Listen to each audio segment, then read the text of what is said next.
always something to make you look around and say, hey, you know what? I live in a pretty great country.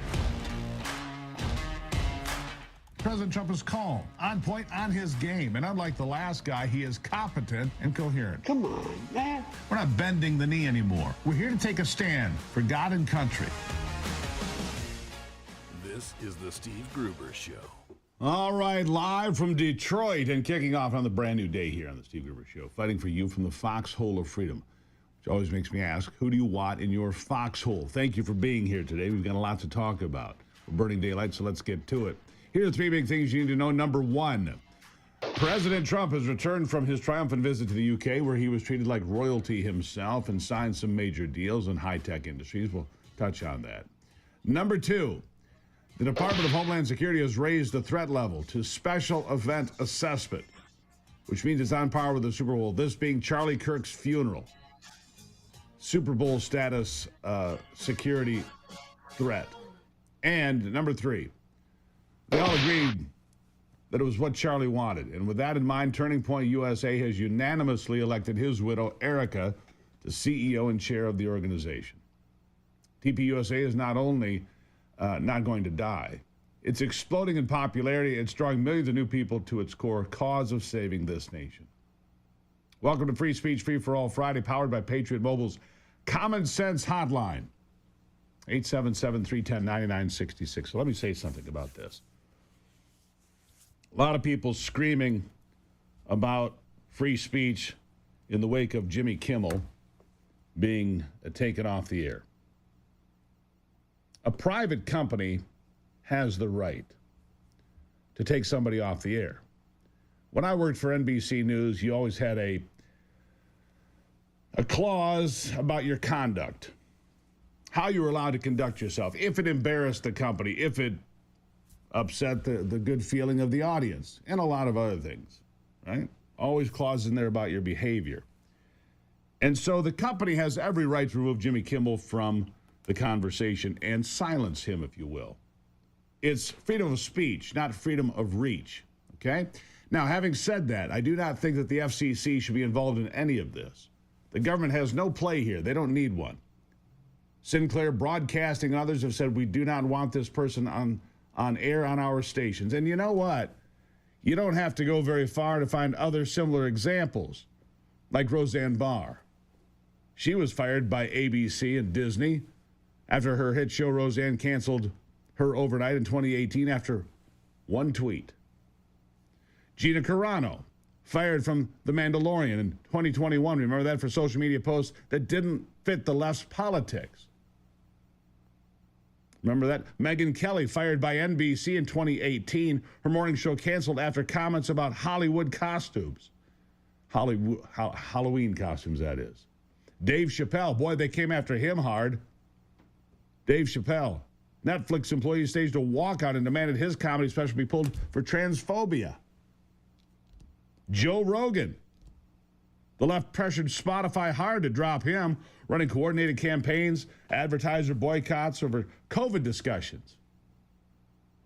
So I'm sorry. I mean, these are people you might have heard of, right? Tucker Carlson, dumped off Fox News 2023 because liberal activists bragged about advertiser pressure campaigns. NewsGuard is an operation that targets anybody who advertises on programs like this one. If you advertise on a conservative platform, NewsGuard is coming for not you, but for the advertiser. So spare me the indignation about Jimmy Kimmel when I can go look at Megyn Kelly, Dave Chappelle, Joe Rogan, Tucker Carlson, Roseanne Barr, and all the rest, okay? 877-310-9966. He offended the audience, did Jimmy Kimmel. He offended the audience. He had already lost half of the audience in America because they were done with him. He offended even more with his comments. There's no financial reward for the network to perpetuate the program that's losing piles of money, but he gets to play the victim. He's now the free speech martyr. Like I said, freedom of speech, not freedom of reach. I want to play for you a clip, the Patriot Mobile Common Sense Hotline, 877-310-9966. I want to play a clip here. Charlie Kirk I found this in the vault. Charlie Kirk predicting his own death. Charlie Kirk predicting his own assassination. Yeah. This was earlier this year. Can't believe this has been found. Listen. My fear, Senator, and I hope I'm wrong, and let's stay in prayer that I'm wrong, that someone is going to get shot the same way that Steve Scalise got shot, and God forbid, killed. The left is creating a pressure cooker with so many of their rank and file paramilitary troops that very well might result in one of us getting shot or killed. God forbid that happens. We're getting death threats every single day here on the Charlie Kirk Show. Earlier this year, predicting his own death. And again, as I just mentioned, the funeral Sunday in Arizona, being treated the same way the Super Bowl would be treated. Homeland Security, police presence, terrorist, anti-terrorism groups working there. It's a big, fat, juicy target for the crazies. A big, fat, juicy target for the crazies. Let's start with the callers today. Powered by Patriot Mobile. If you're not working with Patriot Mobile, I implore you to do so. We need people that are on our team spending money with our side.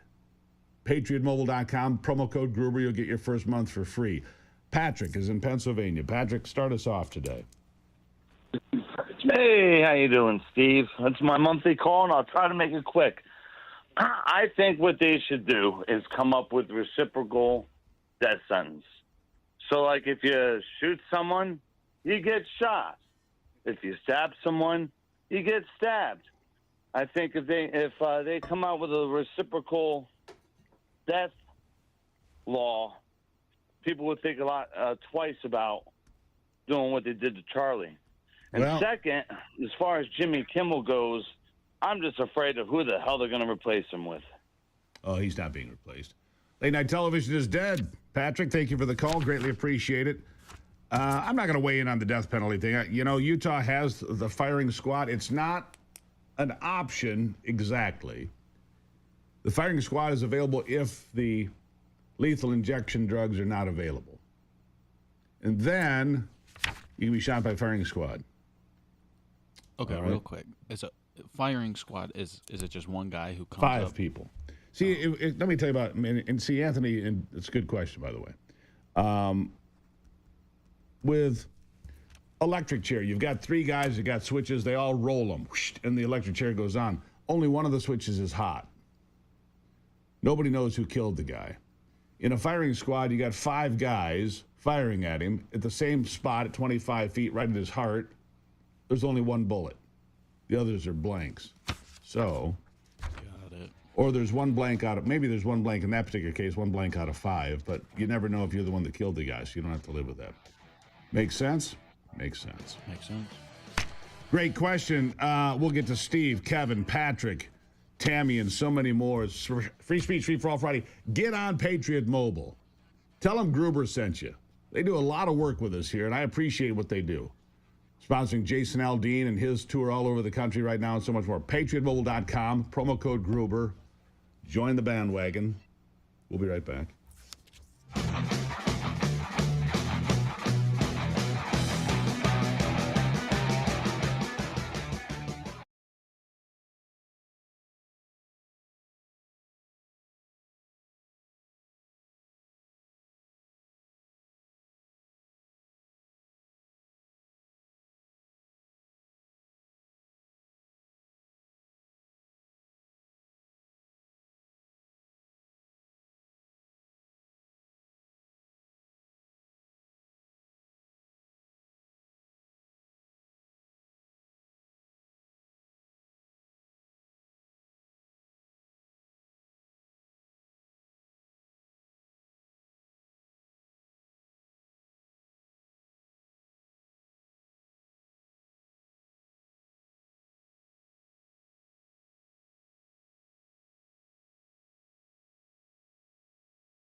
All right, back at it, and a lot to cover here today on Free Speech, Free for All Friday. We do it for 3 hours every Friday, taking your calls anywhere in America, any topic. Keep it clean. And if you've been on sometime in the last month, make way for others if you don't mind. Try to keep the lines packed with fresh thoughts, fresh ideas. But hey, you can come on every so often like Patrick does. He's gone on a couple of times. Steve from West Virginia, you're next in the line here. Good How morning, are you? Steve. I'm doing well. How about you guys? We're doing okay. It doesn't go away. It's not like the Charlie Kirk thing feels any better with a passing news cycle. It just feels different. No, Anyhow. it doesn't. No, it doesn't. And I've really been fighting myself with it, thinking about him and Martin Luther King. They fought for the same thing and died for the same thing. I don't believe it was as political. And there's just way too much hate being spread on the news channels. There's a lot of divisiveness on the news channels, both right and left. That is a both sides issue, I think. But when it comes to political violence, this idea that, there's all these studies that say all the violence is from the right. Well, Donald Trump didn't get shot by some right-wing guy. The people at the baseball game didn't get shot by right-wing people. Charlie Kirk didn't get shot by. Right. I mean, they're all shot by radical leftist, violent radical leftists. That's the fact of the matter. It's not a both sides issue. Anyhow, what are your thoughts? Well, I believe if the Lord put us here for a reason, to take care of this land, not to be killing each other. And I hope and pray that all politicians that plan on run with the cosign of Jesus Christ right next to their names. Yeah, no matter how frightening what would it party be? is. Yeah, how frightening is it? And I thank you for the call, Steve. To run today as a politician, look, the funeral of Charlie Kirk has been escalated to the level of the Super Bowl for threat level. I mean, because, look, you'll have 100,000. Look, the stadium holds 70,000. It'll be sold out. I don't know how many people will be outside. You could have 500,000 people there. You could have 1 million. I don't know. It could be 100,000. I don't know yet. It's going to be a real gauge of Charlie Kirk's effect on the country and the world. Kevin in Arkansas, you're up next. How are you? Steve Gruber, good morning to you, sir. How are you? I am well. Let me just give some breaking news here. If you hold one sec. Kevin, don't go anywhere. We're just going to say this. Brand new reporting from Rasmussen. Since the assassination of Charlie Kirk, Donald Trump's polling numbers have rocketed up 7 points. He's at a +4. +4. All right? There you go. We'll be continuing now. Kevin, go ahead. All right, brother. I'd like to share a couple of verses with you, if I might. Real quick. Real quick. Donald John Trump was shot July the 13th at 6:13 p.m. Ephesians 6:13, take on the whole armor of God that you may be able to withstand the evil day. Charlie Kirk was shot 12:23. John 12:23 states, and the hour has come that the Son of Man should be glorified. Verily, verily, I say unto you, except a corn of wheat fall into the ground and die, it abideth alone. But if it die, it bringeth forth much fruit. In 1 week's time, 54,000 chapters have been applied for Charlie Kirk. God is going to bring good out of this. Have faith. As is written in Galatians chapter 3, faith is mentioned 12 times. In Hebrews chapter 11, faith is mentioned 24 times. Kevin, Here's that the passage of question John, I have for you. I'm going to leave it there because I got to get some other folks, Kevin. But John 12:23, he's exactly right. If the wheat remains on the stalk, it's a single seed. But if it dies, it spreads that seed to the world. Charlie Kirk planted a lot of seeds all over this country, all over this world. The new number, 54,000. Last I heard, it was 40,000 applications. Now it's 54,000 and growing. I joined Turning Point USA for me and my wife, for Ivy. Why? Seemed like the thing to do. Be part of something bigger than ourselves. Save a nation. I'm going to work through Turning Point USA every chance I can. I did before. This is a new, amplified effort. Takes a lot of hard work. Patrick in Las Vegas, welcome to the program. How are you? Wonderful today. Thank you. Mr. Steve the Truth Gruber, you're going to hyperspeed bigger than Rush Limbaugh. How's that sound? Well, I just hope my voice is heard by enough people to make a difference once in a while. That's what I hope. Yes, we need you. Please don't retire. Anyway, the last 3 weeks, there's a young man that shot up a school, killed 2 children, and hit 9 more. Anyway, he was filled with evil spirits. He had a suicide spirit, homosexual spirit. He was not a good person. No, the guy with the train. Yeah, the guy on the train. It's been a tough. You're exactly right. Thank you for the call, Patty. It's been a tough. I'm up against a break here. It's been a couple, some tough times. Look, these school shooters, I don't understand that at all. But evil does walk among us. But here's the thing that I've learned from the Charlie Kirk killer that we should focus on a little bit. All these back channel deals on gaming, where they have conversations and they get their little private chat rooms and they indoctrinate each other and become community. When people are disenfranchised from the world and have no friends and live in there and are then introduced to all sorts of darkness, and in this case, hatred. What I'm telling you is a lot of these kids, I'm going to guess, spend a lot of time online and not with real people. It's a frightening place back there, whether it's Reddit. What was the other one called, Anthony? The gaming deal? Discord. Thank you. Keep the kids out of the darkness. Watch your kids. Watch your grandkids. Know what they're doing. I'll be right back.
Yeah, the numbers for Donald Trump on September 10th.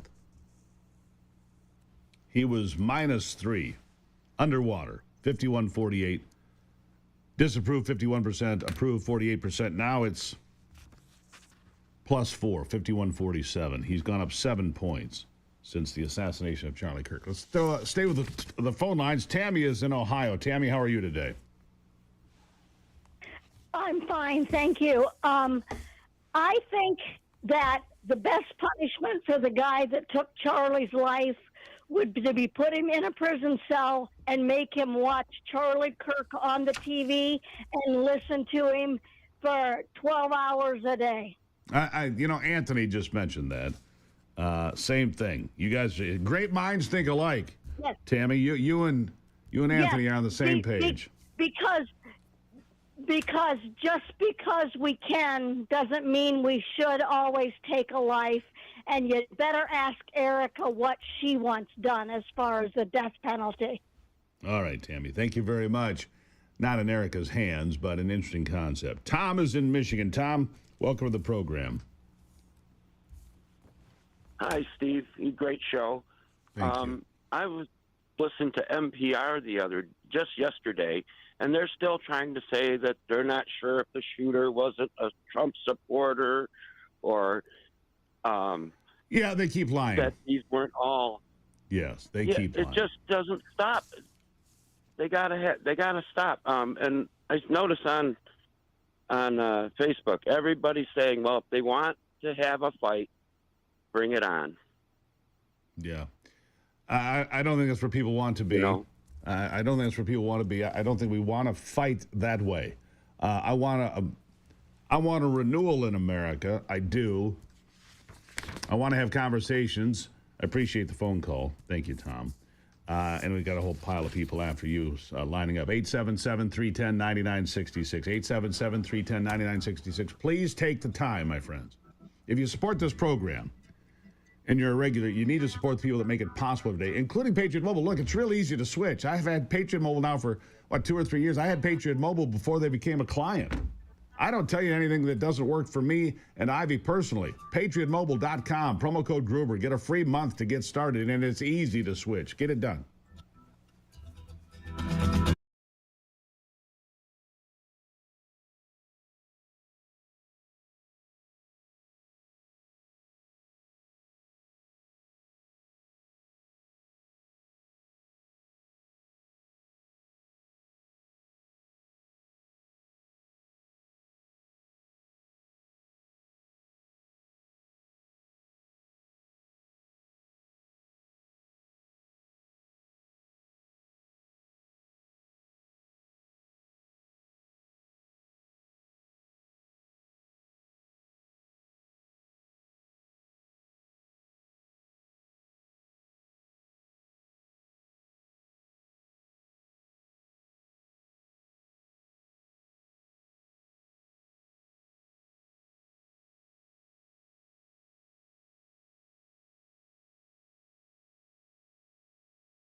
All right, back at it on a Free for All Friday, powered by Patriot Mobile, as you know. We have a lot of great partners here, all of which I use. If I tell you about somebody here, it's because I have faith and confidence in them. The Wellness Company, one of those companies. We get products from the Wellness Company. That Parasite Cleanse, it is the gold standard. If you're thinking, man, I got brain fog, I don't feel quite right, I feel loggy, go to twc.health/Gruber. Check out all the great products from the Wellness Company. People like Dr. Peter McCullough, on the program regularly. I trust him. I do. He's one of the folks that spoke up during COVID and said, wait a second, this doesn't make sense. And when it comes to speaking up, that's why we do Free for All Friday. Tank is in North Carolina. Sir, how are you? I'm doing fine, Steve. Thank you. Hey, What's I just up? wanted to say a couple things. First thing I'd like to say is thank God for Real America's Voice, the most godliest news channel there is. And the second thing is, I'd like to rename the Democrat Party to the Antifa-crats. I think that's a fair assessment. Well, you know, it's not Democrats. I mean, to be fair, I've got Democrat friends that are normal, old-school Democrats. I don't agree with them on a lot of things, but they're not hateful. They're not communists. They're not Antifa. I just think that the Democrat Party has to look around and say, wait a second. Why are you here? You got to go. And some days, the Republicans have to do the same thing. Here's what I've noticed in life, Tank. No matter what group you're in, if you're in a big group, you got some noble cause, you look around, you got people in there you want nothing to do with. And you're like, wow, they're with us? Sometimes that happens, especially in politics. But it is a frightening group, I'll tell you that. Greatly appreciate you being here. Tank, love that name, by the way. John in West Virginia, how are you today? Hey, good morning, Steve. How are you? Good. Thanks for taking the call. Listen, we have free speech in America. That's free. But hate speech is not free. Somebody pays every time, or they have been. The Dems are no longer paying for their hate speech. And it's time that we speak out against them. And we have a lot of rhinos that are engaging in hate speech. Well, that's what's ruining free speech. Well, I think that, look, hate speech is free speech. I'm going to disagree with you on that point, but I'll say it this way.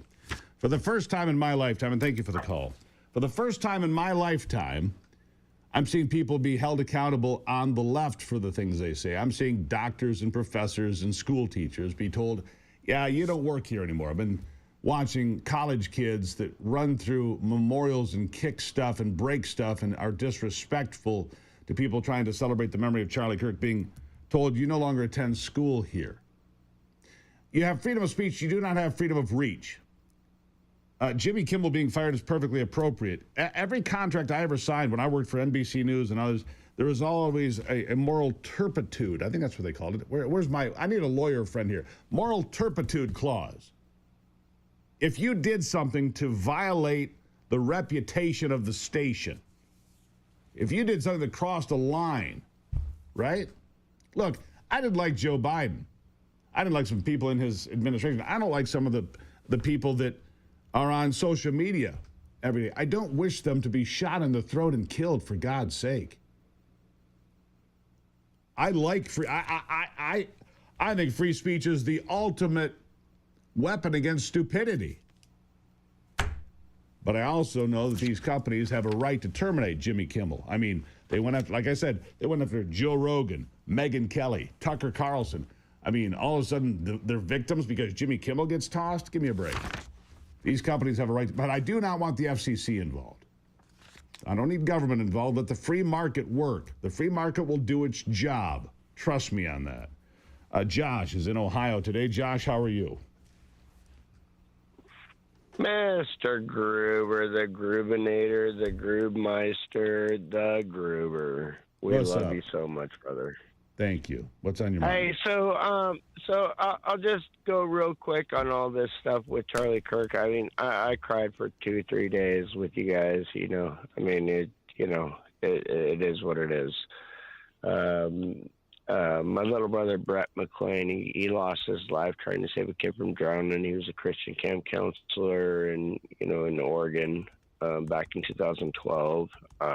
My grandparents were missionaries in Japan. I've called you before.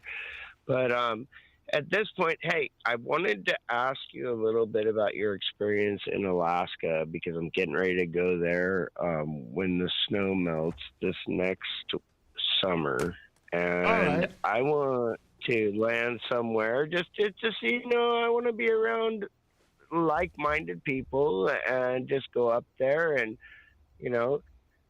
fish in the summer and hunt like in the the fall question. and trap in the winter. If he could give me lighten the mood a little I bit. love the question. I just wanted to get your words on that. Here's my answer, and thank you for the call. We're going to take a little deviation from all the seriousness because I like the question, and I love Alaska. You may have fished in your life, but you've never fished until you've fished Alaska, and I mean the rivers and the streams, and then you've got the great ocean. My Lord. One of the greatest, maybe the greatest real estate deal of all time, 1867, 15 cents an acre, $7.2 million. Seward's folly? Folly, not at all. I think the Kenai Peninsula, Soldotna, that's where I'd be, by the Kenai River is where I'd be, Josh. I think it's spectacular. I think all of Alaska is spectacular. Ivy loves Alaska. We went to Alaska on our honeymoon. So for a little deviation from all the serious questions, I love that. Look at the Kenai Peninsula. Look at Kenai, Soldotna, all the way down through there. That's where I would be if I could find a place to stay. All right, back to the phones. Mike is in Oklahoma. Mike, how are you today? I'm fine, sir. I have three quick issues. The first one is compare the government information on the Kirk assassination versus the Trump assassination attempt in Butler. Second, I'd like to think that it's hard for me to believe that all three assassinations attempt, two on Trump and one successful on Kirk, were all lone wolves. And third, this violence will continue until somebody goes after the money that's funding the violence. Mike, thank you for the call. They're all, I'm going to go into this government information on Trump information. I'm going to answer that question. I'm going to take some time with it coming up in a moment. And we do have to stop the money flow. The money flow has to stop. I want to get to Dana in Phoenix, Arizona, though. Dana, we only have about 30 seconds here, but you're in Phoenix. There's going to be a massive influx of people for this funeral on Sunday. What are your thoughts? Good morning, Steve. I'd like to welcome everybody to Phoenix. I've built a bunch of this town. This is the legend of the bird that rose from the ashes. As I look to the northeast, we're getting a beautiful rain shower coming in. This is a gift from God. We love the rain here. I'd like to say God bless America. God bless Charlie Kirk. And don't worry, we're looking out for Turning Point here. Heart and soul. Dana, thank you.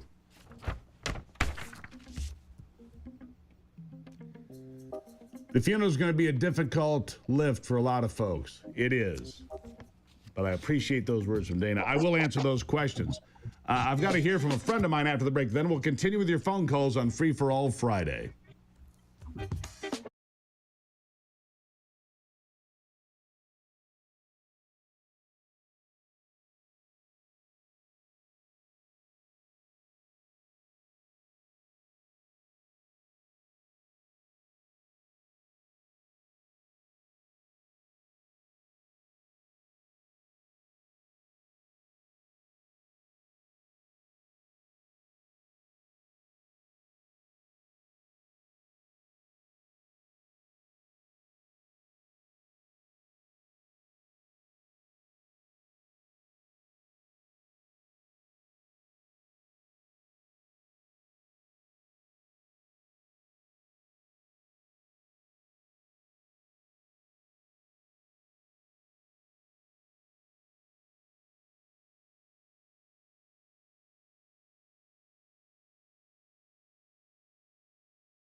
Tell you about a book that changed my business life, The 10X Rule.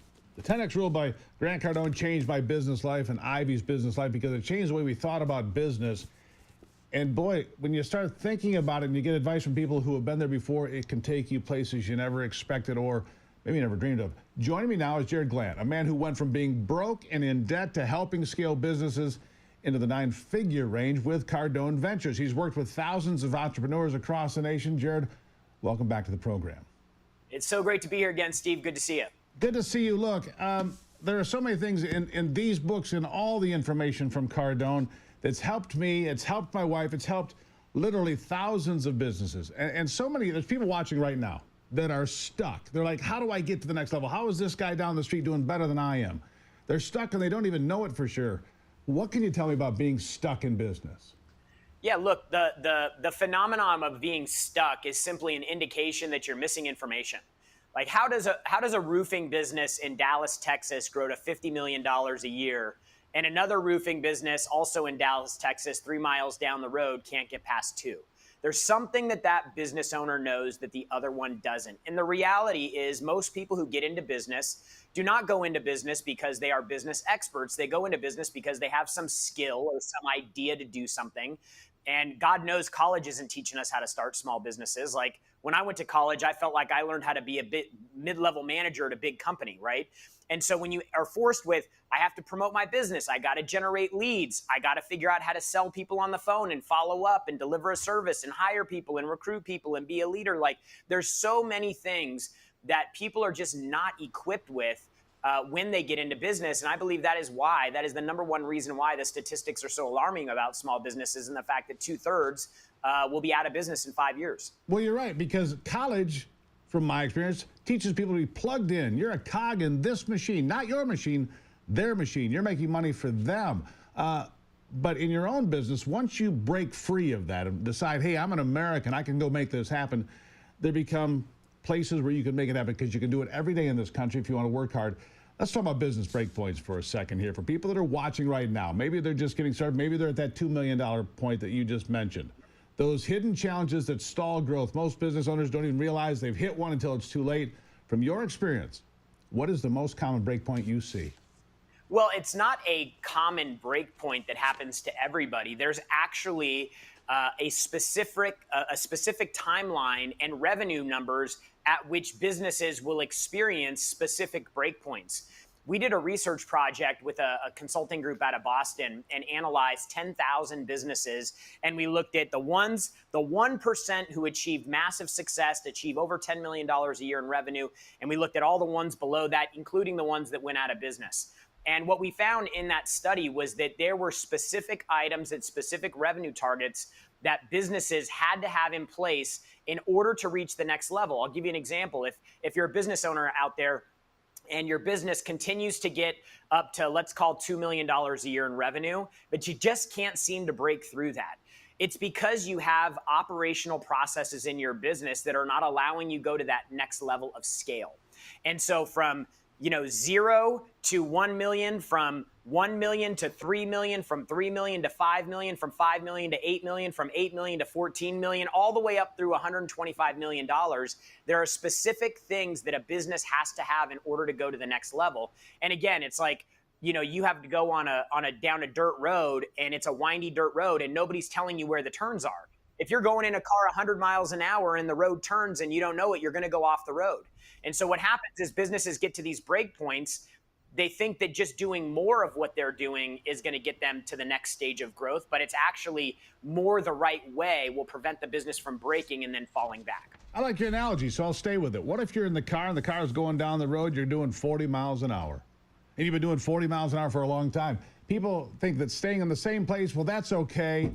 But really, that's a big one. That keeps you from becoming what you can be. It kills the possibilities, doesn't it? Just staying at the same place all the time, the real cost of doing nothing. Yeah, I mean, well, just consider inflation alone. If your business has been doing the same number in revenue the last 3 years, you're going backwards. You're not flat. And so a healthy business should grow every year, year over year.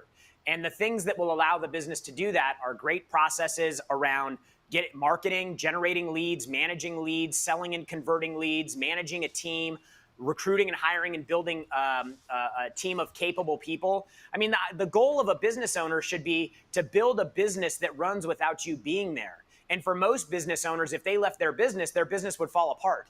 So they don't really have a scalable model. They don't have predictable lead flow. They don't have a consistent sales process. And again, if you're not tracking and measuring these things, you're never going to know what your performance is. And if you don't know the right questions to ask, you're going to miss the lowest hanging fruit you have in your business. In almost every business that we work with, we work with about 190,000 businesses a year.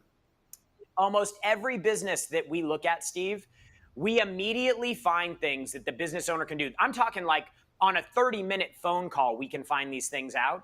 And based on that, we can say, here's 3 to 5 things that you can do right now. It costs no money to implement, by the way.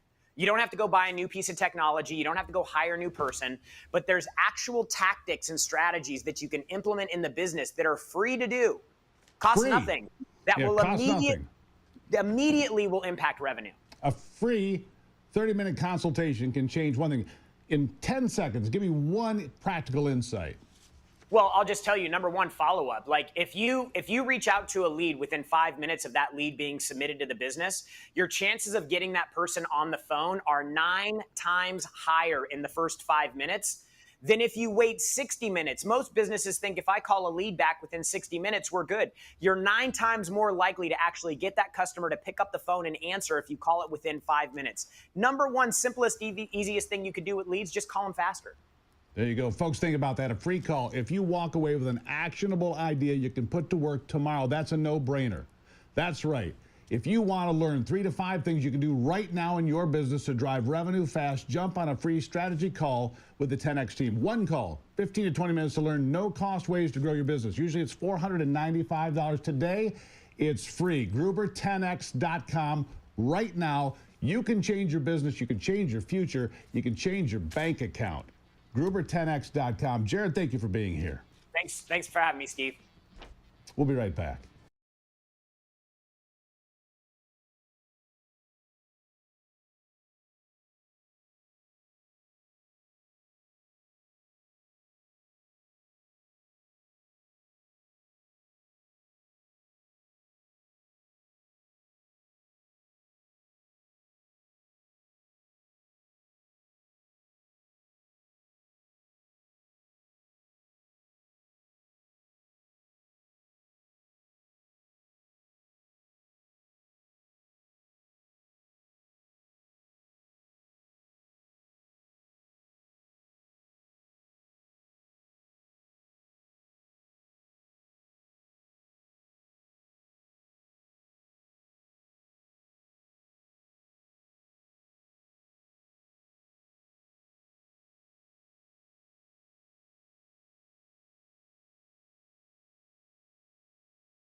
All right, right back to it now as we continue with this Free Speech, Free for All Friday, powered by Patriot Mobile and the Common Sense Hotline, 877-310-9966. Mike is in Michigan today. Mike, welcome to the program. Good morning, Steve. Good morning. What's on your mind? Are you there? Yeah, let's go. Oh, I have a question I'd like everyone to ask themselves. I think it's a pretty powerful and controversial question. Could everyone ask themselves what a modern day Jesus Christ would look like? I'd like everyone to think about that question. What would Jesus look like today? How would he act? Who would he be? It's an interesting question. Thankfully, we don't have to answer that question, Mike. I mean, we know who Jesus is. I mean, he could look different to different people. You ever consider that possibility? He could look different to whoever is looking upon him. The gaze could be reflective of who looks upon God, but we don't know, do we? Not till we stand there. Mike, it's a fascinating question. I'm going to ponder that. What would Jesus look like today? Ed is in Illinois. Ed, welcome to the program. Good morning, Steve. First of all, I wanted to, my condolences, Charlie Kirk. I had the pleasure of listening to Charlie speak one time. I felt his energy, and I had my photo taken with him, and I love it. A point to ponder. Ever since probably the first government has been formed, they've always been looking for a way to control people's minds. You go back from the day, like even in the early 60s, they're saying that the Army invented LSD to try to control our minds. Well, today, I think they succeeded with the hormone therapy. Something with these hormone drugs, because all these assassins are taking it. Well, So, this killer did not take the drugs. This killer did not take his drugs. His boyfriend did. But so it is. I think there's a lot to be said about the pharmaceuticals. I'll agree with you on that. The pharmaceuticals being fed to young people are too many. Thank you for the phone call. Look, we're still going to get to Dave, Cheryl, Mike, Walter. The list goes on. You can be part of the conversation. We'll do it for 2 more hours. 877-310-9966. We do this every week to give you a platform to discuss what's going on. And today, a lot of it obviously focused on the funeral coming up Sunday of Charlie Kirk. God bless the Real America's Voice family, the MTN family, and God bless you. We'll be back on the Steve Gruber Show.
something to make you look around and say, hey, you know what? I live in a pretty great country.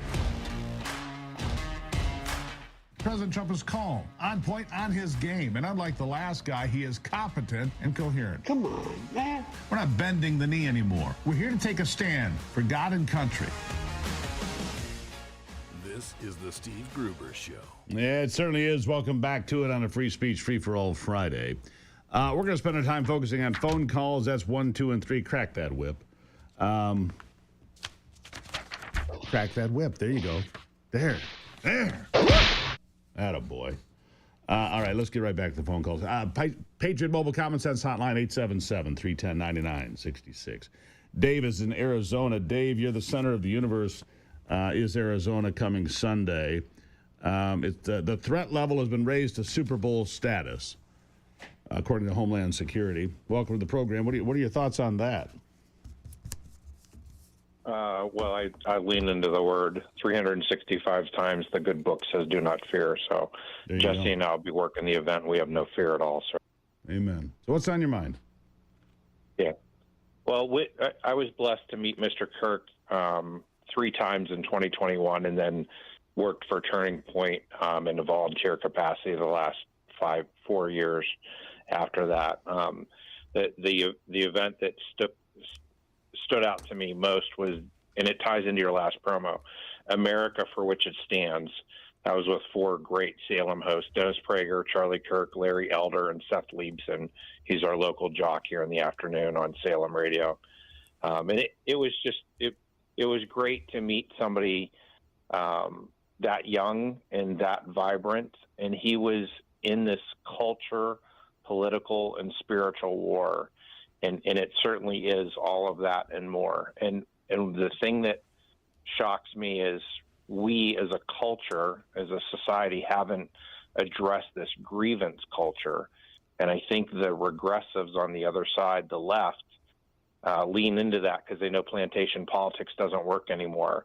So it's a full Cloward Piven strategy, and they want to continue to divide the people into multifacets, multiple groups, and keep them at war with each other, because we are truly in a full-fledged tyranny. We've got a judicial and a legislative branch coup. President Trump still doesn't have our team, we the people's team, on the field yet. 8 months in? Been, what, 240 days? Something, 8 months in, something like that, and we don't have in place the people he deserves. Dave, great call. Keep bringing people to Turning Point USA. We'll see you on Sunday. So keep the faith. All right? Good stuff. We'll go to Cheryl now in Virginia. Cheryl, welcome to the program. Hello. How are you doing, Steve? We're hanging in there. Yourself? I'm doing great. This is my question. Well, first of all, I need to give my condolences to Charlie Kirk and his family. I loved him for the past year. But my question is, I took a vacation and I went to San Francisco. And how does this country allow people in San Francisco to walk up and down the streets naked? I was so appalled. I was going on a cruise to Alaska, and I couldn't believe this is what I was seeing. What is our country coming to when they allow naked people Decadence, to walk Cheryl. up and down the street? Decadence. All right, great phone call. They allow it because these are, and I don't know where else, but you've got drug abuse, you've got open air drug dens, you've got people defecating on the streets, urinating on the streets, walking around in a complete stupor. This is what China and fentanyl have done to some areas of some of the big cities in America. It's a huge problem. I consider it an act of war. 100,000 people a year dying from fentanyl. Not anymore, because it's being disrupted, and the cartels have been declared terrorist organizations. Cheryl, we cannot make America great again without making the cities great again. I will continue to tell you that. The cities need to be brought back. That's why Memphis and New Orleans are next for the National Guard, because Donald Trump is going in there to go after the crime. Great call, Cheryl. Mike is in Arkansas. Mike, how are you today? fine. Good to know you. You're a good man, and God bless you. I go to town and I talk to people, and you know how we're talking to each other and patting each other on the back. Oh yeah, you're a good conservative. But now it's like I'm going out. I'm talking to people like Jesus went out and talked to sinners. He didn't hang out and with everyone. Just doing okay. He was going out to the sick and healing people. So Charlie Kirk was doing that. Charlie Kirk was bigger than Martin Luther King. Martin Luther King was helping one race. Charlie Kirk was helping all of us to get together and to go to Jesus. And it's more important. Why don't they put a street here named for him? I'm thinking this. And now I go in these stores and go ahead. No, I think that's good. I think Charlie Kirk was very good. MLK wasn't helping one race. I'm gonna push back on that. He was helping a nation heal from racial divide that had been here from the beginning of the nation. Not of our doing. It was something we inherited. We inherited slavery. We got rid of slavery. The British Empire first, America second. Yeah, so that's a whole separate issue. Yes, right. It's a whole separate issue. But Charlie Kirk it was all about Jesus first. And he was reaching out to these children, trying to get them away from this indoctrination, protecting the First Amendment, then Second Amendment. They're very important because the communists has got everyone in this divide. That's what I want to. Mike, I got to leave it there. You're making some great points, but friends that are conservative know they're being used. Greatly appreciate the phone call. Great points, Charlie Kirk. We'll see on Sunday what the turnout is like. I think it'll be hundreds of thousands of people. We're going to find out. Michael in California, welcome to the program. Hi, Steve. How's it going? I'm doing all right. What's on your mind? Hi. So, first of all, rest in paradise, Charlie Kirk. I was with you guys watching the TV show while everything was just happening. So, I was there with you guys just through the whole process. But to turn to another site, and I do apologize, I don't mean no disrespect to Charlie Kirk. He's wonderful, beautiful. I love his family. Condolence to him. I would love to see on Real America's Voice a evening show like Johnny Carson had, something that's lively, that's comedic, that's positive, because people want to see that. That's what I feel. Wouldn't that be something? Yes. Yeah. Yeah. It's a great I think idea, it'd be great Michael. on Real America's Voice.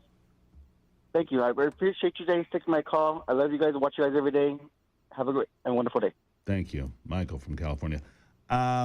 Chris and Sean, sit tight. I'm going to get to you. I got to get those two calls. I got a break and I've got a guest, but I'm going to put you in. Chris, sit tight. Sean, sit tight. We're going to get to all of you. Wouldn't that be something? Late night television going back to comedy, to Johnny Carson, to humor, not just sharpening the axe and sharpening the blade and attacking Trump supporters. Remember Jimmy Kimmel crying the day after the election, crying? Really? Can you imagine Johnny Carson crying on the Tonight Show because one politician or another won an election? Good grief. We'll take a break. I'll be back. It's the Steve Gruber Show, Free for All Friday, powered by Patriot Mobile's Common Sense Hotline. You need Patriot Mobile, patriotmobile.com. Promo code Gruber. A free month to get rolling right now.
Free speech, free for all Friday. Thank you for being here. We continue on. I'm going to grab a couple of calls, and I got a great guest lined up. We're going to introduce you to here in just a moment. We're going to go to Chris, though, in Vermont. Chris, welcome to the program. Calling on 2 points. What is Bernie Sanders going to get after deleting all of his emails and stuff now that Antifa has been categorized as a terrorist? Yeah. Do you think he's doing the same thing Hillary Clinton's doing? I would. I'd And clean my up. number- I'd clean up my garbage. Number 2. Yeah. Number 2 is Charlie Kirk. All my condolences go to his family. And I feel that the left and the liberals have been seeing that Charlie has been pulling some of the Gen Z his way, and they're starting to see. And I feel like he was going to be a politician in the future. He could have even been our president. And I think maybe it scared people him. say that. You never know about that, Chris. Thank you for the phone call. You never know about that, possibly. But that's a long road away, and we'll never know now. Sean and Jim, hang on, because I got to get to my next guest here. Kelly Siegel is joining me, the CEO of the National Technology Management, NTM, best-selling author of Harder Than Life and Happier Than Life. Great to have you here, Kelly. Welcome and good morning.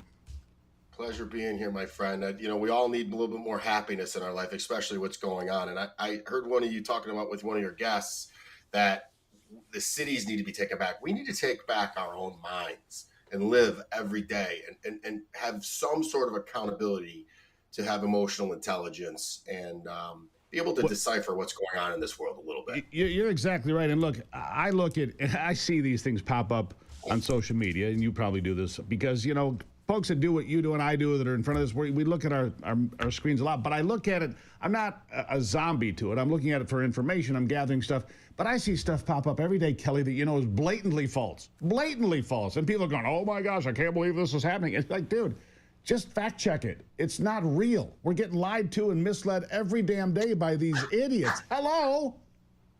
Oh, no. Social media is real. Don't you know that, Steve? Come on. Yeah. I saw it on TikTok. Come on. Yeah, it was on TikTok. It must be real. And the drools running down their faces. They're still, it's real. It says so right here.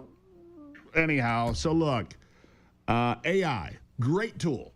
I use it every day. I'll go and say, hey, for example, I'll go look up, when I'm on my afternoon show, I'll look up D.C. homicides since August the 11th. It's 8, by the way, in 38 days, which means the total homicide rate for the year would be less than 70. A remarkable number because that's less people killed in a year in D.C. than at any time in my lifetime. So that's an important way to use AI. But then I see people abuse it or they just dumb themselves down. If you're not thinking and using your own brain and everything, oh, I wonder what AI says. It's like you can't use a calculator until you know how to do math. Otherwise, you're going to remain ignorant your whole life. Where am I wrong? Well, I would tell you this. You're not wrong. And be careful about AI, too, because it is still owned by the same people that own the Googles, that are invested in this. So they're censoring certain things, too.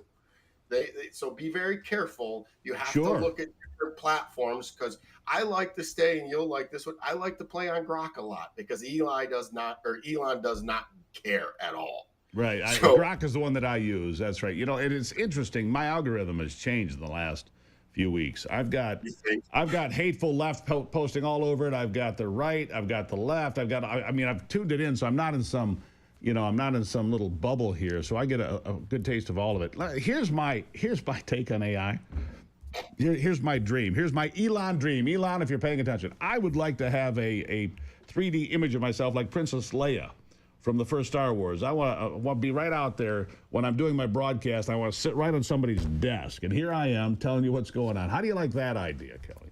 I love that idea, and it's coming because that's, I have a big podcast, Harder Than Life, and we've got to make changes due to AI because anybody can just program in, say, boom, here, put this out, and you don't know if you're watching an AI image. I don't know if you're real. Well, let me tell you a story. So my wife, Ivy, who you'll meet because I'm going to be on your program this coming week, she sent, I was out of town here a few weeks back. I was in D.C. covering the White House, which I do sometimes. Anyhow, and she sends me a recording of a commercial And she said, I want you to listen to this commercial. I'm like, well, that's me, but I don't ever remember recording that commercial. She goes, because you didn't. I'm like, what? She had sampled my voice, put it into AI, put in a script for one of our clients, and boom, it was me, Kelly. It was damned frightening is what it was. Yep. Well, it's, you put anything in someone's hands, you could use it for good or for evil. So I Sure. live in the glass half full. I hope that people use this stuff to buy back their time and enhance them. So when we use it at our company, and what I'm training our customers to do is to do just that. We do consulting every single 5 times a year. I meet with a consultant where I'm all day with my entire leadership team. Well, I programmed AI to do it. I can get that done in 5 hours now. So I just bought back 5 days of time. That's how AI is supposed to be used. Yeah. But we've also added AI cybersecurity to combat AI deepfakes like what your wife did to you. Beautiful name, by the way, Ivy. I love that. It is. Yeah, I do too. It's funny. And it's Ivy-E-Y. There's only one in the world. Anyhow, I fear if I'm an accountant right now, why would you need an accountant in a couple of years? AI would find every deduction, everything would go in the right place, everything would work. I mean, there's certain jobs that are going to go away, but every time there's been an advancement in human history, people say, oh, we're going to lose jobs, going to go away. They end up with more opportunity, more jobs, more ways to prosper, especially in America. I believe in this country. I believe that the AI revolution, if used properly, will make us more prosperous and more industrious. Give you the last word real quick. Steve, you're of my age. Remember back in the day, there were no webmasters, there were no Ubers, there were no. So I had a Microsoft exec on my podcast, and she said 92 million jobs will be gone by 2030. But she said 170 million will be created, and that was a study. Bingo. Do not fear it. I'm a Microsoft executive, and I guess I apparently am on the right track. Kelly Siegel, we're going to talk to you next week. You come back anytime. I know it was a little short today because we're a little tight on time on Fridays, but really appreciate you being here. Love your show. Love you, man. Thanks for doing everything you do. Thank you, my friend. There it is. Kelly Siegel. Harder Than Life, Happier Than Life. That's the book. Look it up. I'll be right back.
All right, back at it, Free for All Friday, powered by Patriot Mobile. Remember, go to patriotmobile.com. Use the promo code Gruber. You'll get your first month for free. Do Patriot Mobile. Don't support these other guys. Support people that care about your beliefs and your values. Let's go to the phone line. Sean has been patient in the great state of Maryland. Sean, welcome to the program. Good morning, Steve. I just wanted to say I consider Charlie Kirk a modern-day prophet. I like how he spread the word of our Savior, Jesus Christ, to all. It didn't matter if you're black or white, gay or straight, a hater or a fan. He did it for all. Thanks for taking my call. Man, this is the best call of the day. So true. Anybody that called Charlie Kirk a hater never actually listened to the whole clip. I was talking to a guy last night who said his daughter, who was 17, came in as well. You know, Charlie Kirk said this night. She goes, and he said, no, he didn't. Did you actually listen to what he said? Well, it was right there. He goes, listen to that. She listened to like a 15-second clip. He played the entire exchange. He goes, well, that's not what he meant or said, is it? No. They take little clips and turn it into something it's not. Jim from Ohio, you're next on the program. How are you, sir? Yes, good, Steve. I enjoy your show, and a little nervous. I've never ever called a talk show ever. I'm in my late 70s, but I echo what Sean just said about Charlie Kirk. But I have a question. In my head, I can't figure out this deal where how he was shot, and they keep going to the shooter. I really believe the shooter was involved in this, and it was his gun. But I keep thinking of Jack Reacher and the Tom Cruise movie, and then how professional pickpockets work, and they have a long stream of down-the-line stuff. I really believe that there was a real shooter that used his gun, and he's like a pawn. I don't know if I'm on the wrong road I think on there are a this, lot of but I questions, really Jim. believe- Jim, I think there's a lot of questions. I think that's fair. The FBI says they found DNA evidence on the gun, on the trigger, on the casings. We'll have to watch it all develop, Jim. I appreciate, though, that you're sketchy on all of it. We all are suspect of all of it, because who do we trust anymore? You can trust me to tell you the truth whenever I have it here on the Steve Gruber Show.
When you get online, you see a lot of different voices and people playing Weekend Warrior and Keyboard Warrior, and you hear a lot of noise and just cacophony of nonsense. But then every now and then, there's clarity. Every now and then you find somebody who says, and I say, I like that person. I've been following the next guest for some time. Jeffrey Mead is his name. Apparently it was designed in a lab. It's what it says on his X profile.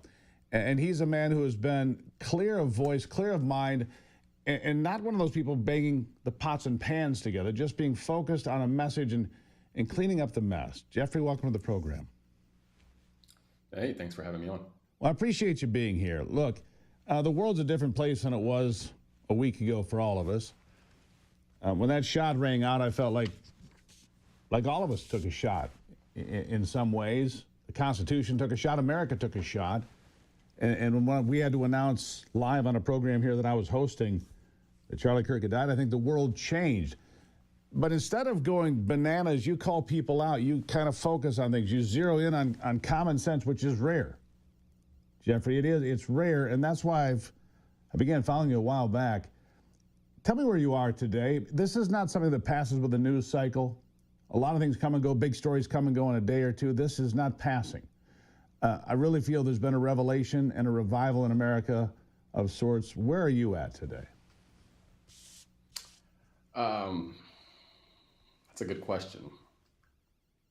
I would say upset is a word, but I think we've been too passive about what we've let the left label people on the right. So consistently, the left has been saying the people on the right are fascists. I have videos. I mean, you can find videos of Kamala Harris saying it, of Democratic members of Congress saying it. You can see Democrats in the streets protesting all about it, calling people on the right nauseous. I mean, fast. And I can't even talk this morning. Nazis and fascists, and they've been consistently doing that. So after a certain point in time, people are going to take that to its logical conclusion, and we've just seen an example of that. The shooter had, hey, fascists, catch this, engraved on one of the bullet casings. On top of that, he also had O Bella Ciao, which is an Italian anti-fascist song, also engraved on one of the bullet casings. So his ideology was pretty clear. He took the left's dangerous rhetoric that they've been pressing or pushing consistently, calling people on the right Nazis and fascists. He took that to its logical conclusion and assassinated one of the most prominent conservatives in America. So I don't want to hear the talk of, oh, well, this is happening on both sides. You name me a prominent national figure on the left recently that's been shot. We've got Donald Trump and Charlie Kirk. We're not even talking about Brett Kavanaugh almost being assassinated earlier. I think it was in 2023. We're not talking about any of who on the left has had those same things happen. They haven't. Yeah, you can talk about in Minnesota, some state legislators. Yes, that has happened. Sure. I'm talking about on a national scale, right? On a national scale, it's been one way. Yeah, the people in Minnesota, and I think that's a terrible thing that happened. That was a personal vendetta of one guy against Minnesota politicians. Let's be honest, Jeffrey. I didn't know her name before she was killed, neither did you. That's not to take away from the tragedy of her life being cut short because she was attacked by a guy who hated her for her politics. But it's not a both sides issue. It's not Donald Trump and Charlie Kirk. It's not a both sides issue. And for those that continue to peddle that filth and try to say, oh, it was a MAGA guy. He's a right-of-center Mormon conservative. No, he's not. He's a guy who's living with a transitioning male and is in a relationship with that person who has a hatred. They both do. It's all pretty well documented now. A hatred for people like Charlie Kirk, for Christians. And when they call Charlie Kirk a Nazi, or you and I Nazis, or in some cases, I guess you're a black white supremacist. Lieutenant Colonel Alan West tells me he gets called that. I'm like, really? You get called a black white supremacist? I'm like, really? So when you label somebody, you dehumanize them. And that's the plan of the left. Dehumanize it. That way, if you get shot, or I get shot, or Charlie Kirk gets shot, it's okay. They weren't really people anyway. It's terrible, isn't it? Yeah. It's horrible. But think about it. It's so hypocritical because they say they're the party of compassion and care and love.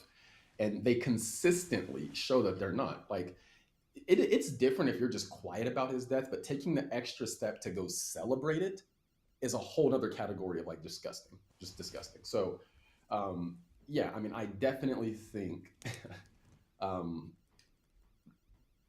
the left in many cases are a bunch of hypocrites who are more cared about winning and virtue signaling within their circle than actually being productive, practical, quality members of society.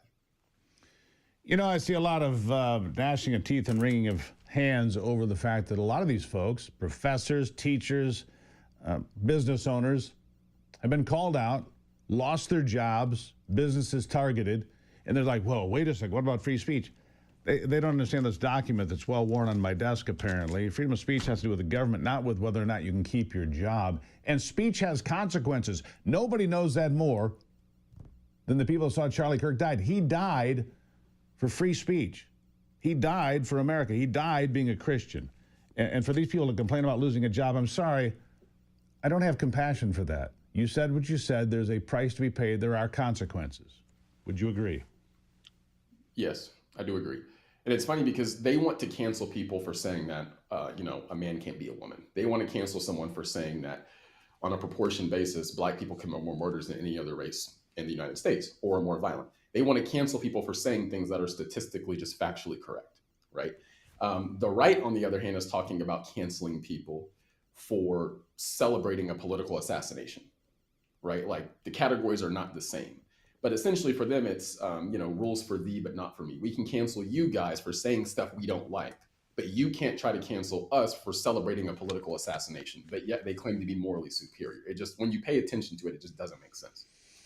It doesn't make sense. They want to attack and cancel and shame, and it doesn't work anymore. Here's what I think. I think on the 10th of September, the debate was over for millions of Americans. For the people that I call the normies, the normal people that just go to work, they don't pay attention to social media the way you and I do. They don't get all wound up in the news cycle the way I do, certainly, and probably you do as well.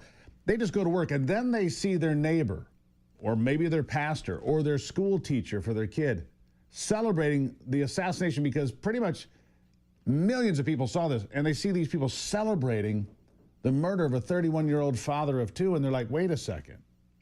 These normies are now like, I don't want anything to do with that, and they're moving to the right in massive numbers. I believe there is this phenomenon happening. Are you feeling the same? Yes, I do feel the same. I also think it's happening with the younger generation. I think this is a little too early to tell, and it might be just because, in my algorithm leans right on TikTok. But I've never seen this many videos of people coming out and saying they're leaving the left. I've also never seen this many young people making it culturally cool to be a conservative right now. And I'm seeing it all over TikTok right now. So I definitely do think there is a movement that's happening. And I do think people are trending pretty aggressively towards the right. It began with Charlie Kirk. I mean, we're looking at the most conservative young generation, maybe of my lifetime, certainly in 50 years. And Charlie Kirk fueled that, didn't he? Absolutely. Absolutely. Trump gave him massive credit for that. And you can tell, I mean, there was nobody else in the country who was going to colleges drawing the crowds that he was drawing. Correct. Right. So he played a massive role in getting young people trending conservative. And it seems that his death honestly might just accelerate that aggressively. I'm with Jeffrey Mead here on the program. You can find him on X at @Jeffrey Mead, standard spellings, MEAD. Hold 1 second. We'll be right back here on the Steve Gruber Show.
Back to it now with Jeffrey Mead here on the Steve Gruber Show. Where do we go from here, Jeffrey? I mean, I see you take on all sorts of third rails, which I appreciate. You're not afraid to have a conversation, much like Charlie wasn't, or I am. Free speech is the foundational principle of this country. I think it's the envy of the world. I think the whole world wishes they had a First Amendment where you could speak your mind, practice your religion the way you see fit, have a redress of grievances for the government, gather if you wanted, have a freedom of the press as well. Where do we go from here? What's going to happen? I see this movement to the right. We were talking about that. Young people becoming more conservative. I think the last time I saw it, 38,000 applications for new TPUSA chapters. 38,000. There were 900 college chapters, 1,200 high school chapters, 3,500 total affiliations for TPUSA prior to the 10th of September. They have 38,000 applications. Charlie Kirk is more powerful in death. Believe it or not, it's a terrible price to pay, but much more powerful in death. More people have heard him since he died than ever heard him in his lifetime. Jeffrey, he's being heard everywhere, every day, millions, billions of downloads. The voice of Charlie Kirk will echo through the ages, won't it? Yeah, I think it absolutely will. And especially you're going to see, it's like it's taken over social media right now.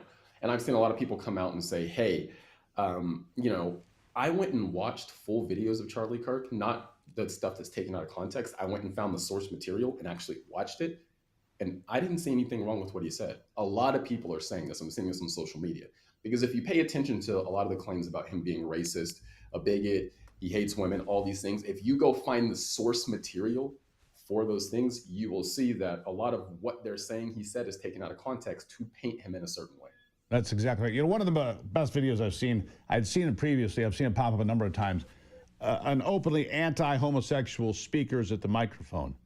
And Charlie just dissects him in front of everybody. Said, look, why do you care what they do in the privacy of their own bedroom? Christianity takes patience, it takes dedication, and he just destroys this guy. And people are out there saying, well, Charlie was a homophobe. No, clearly he wasn't.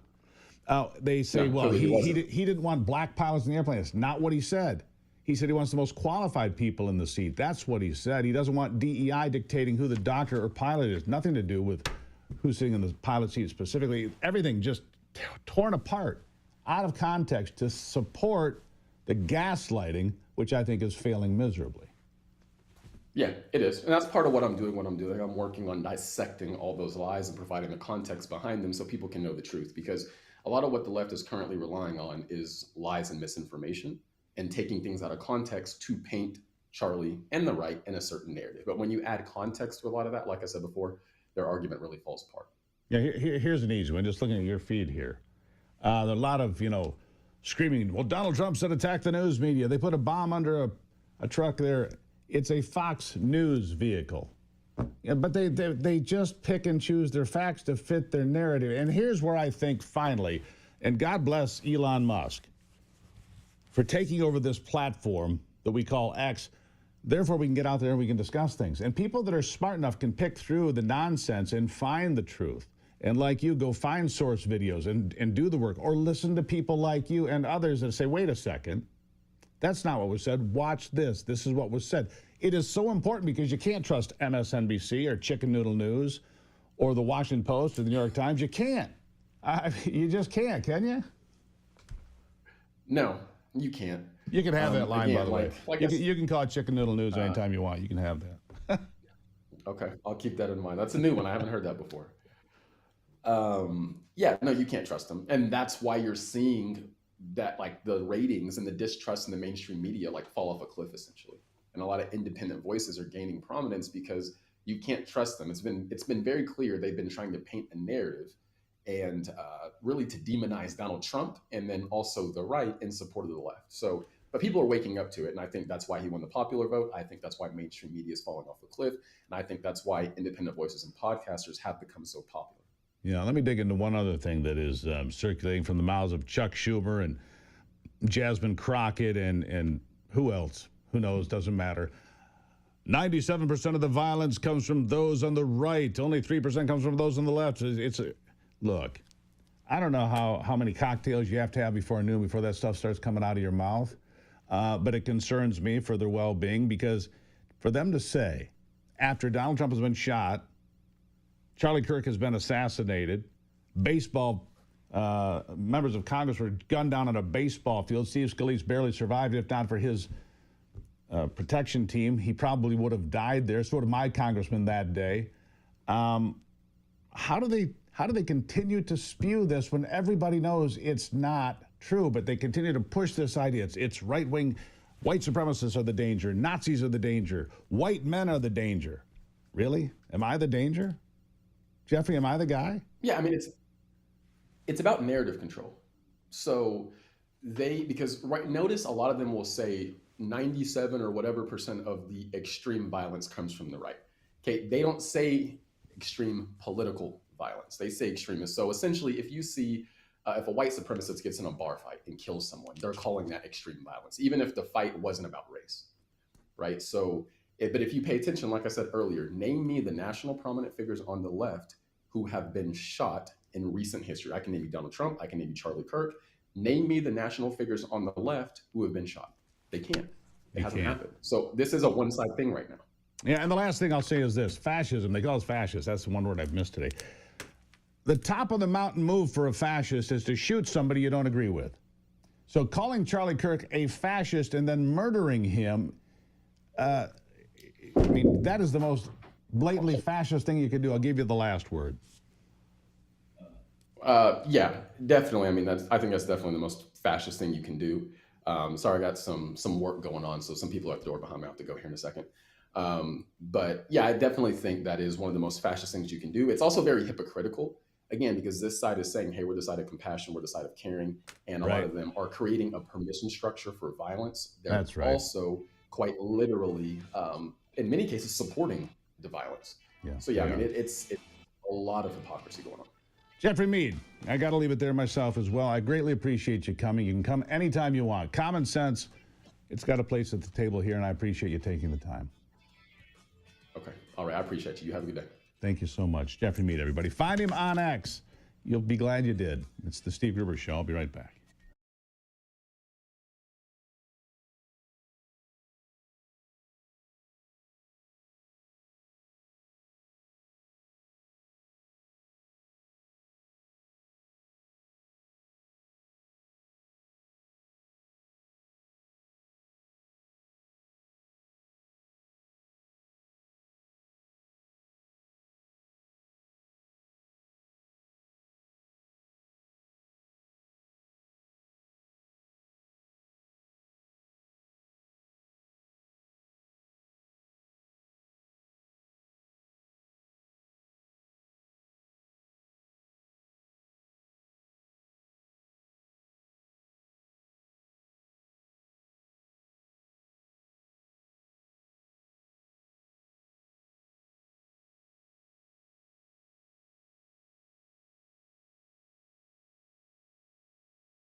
Sports now with Brock Palmbush. With a look at sports, I'm Brock Palmbush. Terrell Bernard's interception thwarted a late Miami Dolphins drive, and the Buffalo Bills held on to beat the Dolphins 31-21 last night in Buffalo in NFL Thursday Night Football. Bills quarterback Josh Allen threw 3 touchdown passes, while running back James Cook rushed for 108 yards and a score. The Bills are now 3-0. With the loss, the Dolphins dropped to 0-3. In Major League Baseball, there were 10 games on the schedule. American League winners included the New York Yankees, Cleveland, and Seattle. National League winners included the New York Mets, Milwaukee, and the LA Dodgers. Speaking of the Dodgers, longtime pitching ace Clayton Kershaw announced his retirement from baseball, effective at the end of the season yesterday. Kershaw has won 3 National League Cy Young Awards and an NL MVP during his career. He's an 11-time All-Star as well. And in college football, Rice defeated Charlotte on the road 28-17. That's a look at sports. Back to you, Steve. All right. Greatly appreciate you being here as we continue on the Free Speech Free for All Friday. We'll have those phone lines opened. 877-310-9966, 877-310-9966. We'll have those phone lines open for you here for the next hour coming up. Charlie Kirk's funeral coming up Sunday. The threat there raised to Super Bowl level threat assessment. Yep. That's it. Jimmy Kimmel's not coming back, by the way, and let me be clear about this. We can talk about this more coming up. Yes, free speech, not free reach. Every major contract for a broadcaster has a moral turpitude clause. It's very vague, very wide open, and it basically says if you say something that offends our audience or offends our good senses here, you can be fired on the spot. That's what happened. It's not a threat to free speech. I do not want the FCC involved. I don't like that part of it. That part's wrong. Leave the government out of it. Private enterprise will take care of itself. If it's not selling, it will be canceled, as we have seen. But keep the FCC out of it. I'm a free speech guy. If they come for them, they'll come for me. We'll take a break and be back.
always something to make you look around and say, hey, you know what? I live in a pretty great country.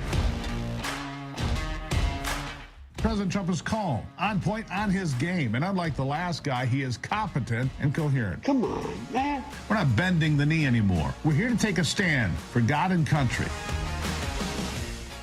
This is the Steve Gruber Show. All right. Good to have you on board for a free-for-all Friday. Great to have you here. Glad you're here. A lot to talk about. Three big things to touch on this hour. Number one, the Michigan State Police handling of traffic closures during J.D. Vance's visit to Michigan. Did it get somebody killed? That's the question. Number two, what do you think about the FCC getting involved in free speech issues? I prefer they stay all the way away. And number three, it's Free Speech Free for All Friday, 877-310-9966, 877-310-9966. Glad to have you here. Who do we have on the line there, Brock? I know we've got a caller right there at the top. I didn't write It's it down. Vicky in North Carolina. Vicky in North Carolina. Thank you, Brock. I appreciate that. Vicky, welcome to the program. Thank you. Thank you for taking my call, Steve. How are you this morning? You know, we're getting through it one day at a time, sorting out the new world where apparently they can cancel Tucker Carlson and Megyn Kelly and go after Dave Chappelle and Joe Rogan, and that's all fine. In fact, the left cheers for that. But Jimmy Kimmel, he loses his job for being a hateful individual, and suddenly it's all about free speech, and the world's coming apart at the seams. It's weird, but that's where I am today. Thank you for asking. What's on your mind? Yeah, I feel the same. It really broke my heart. I listened to you guys all day, and Charlie always came on here at 12 o'clock. I listened to him, and it just broke my heart. I went down on my knees and prayed, and that's all it just broke my heart. Yeah. But anyway, I have a question. My husband, military retiree, Desert Storm veteran, kept asking how that guy got up on the roof.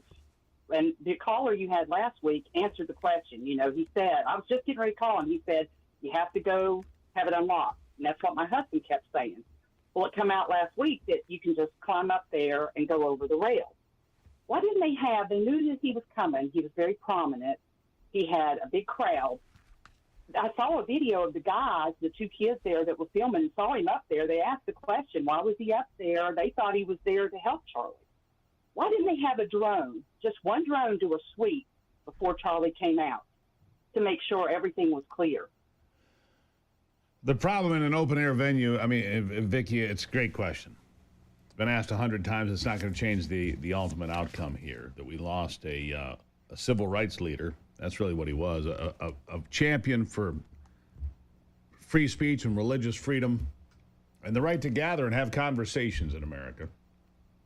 The way I understand it, I've not seen this, somewhere there was a walkway that was close enough that the guy could jump over and get to the roof. That's what they said to us. It doesn't make a lot of sense to me, but it's what I've heard. I don't have a diagram of Utah Valley University to look at it closely. Generally, you're right, you'd have to have a key to have access to the roof. And then afterward, the killer, jumped down, 10 or 12 feet. We've all seen that video to escape, to get to the parking lot, to get to his car, to drive out of there. But here's what I'm going to say. I don't believe at this point that there's nobody else involved. I think that this guy talked to too many people, was involved in too many places, websites, social media, gaming platforms, whatever. I don't think that this was done in a vacuum. Maybe it was. Maybe I'm wrong.